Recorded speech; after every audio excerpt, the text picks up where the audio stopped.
Hey friends, and welcome back to my channel. This video is all about fixing the issue while installing Windows 10 or Windows 11. You get this particular error. Let's connect to a network and the option to proceed next is grey out. So without wasting time, let's go ahead and directly proceed with the resolution. First of all, if you want an online account, you need this particular option, and for that I highly recommend to turn on the mobile hotspot of your mobile phone and then connect it with your system, because this particular option is grayed out is because the network adapter drivers are not installed right into your system.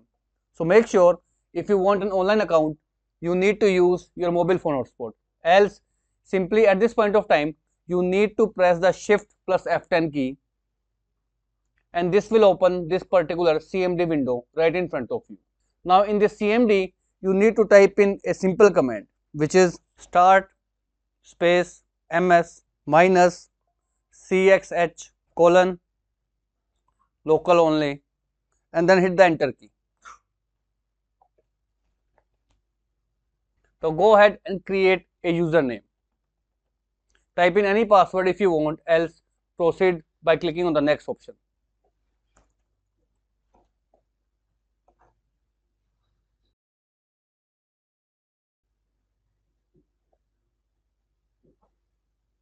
And at this point of time, you can see the option to connect your network is completely gone, and Windows 11 has started to showing right in front of you, and in few minutes or few seconds the Windows 11 will be shown right in front of you without the requirement to connect your system to a network.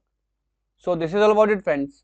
If this video works out for you, I request you to please click on subscribe button and turn on the bell notification icon to continue receiving updates from my channel. Thank you so much, friends. Thank you for watching.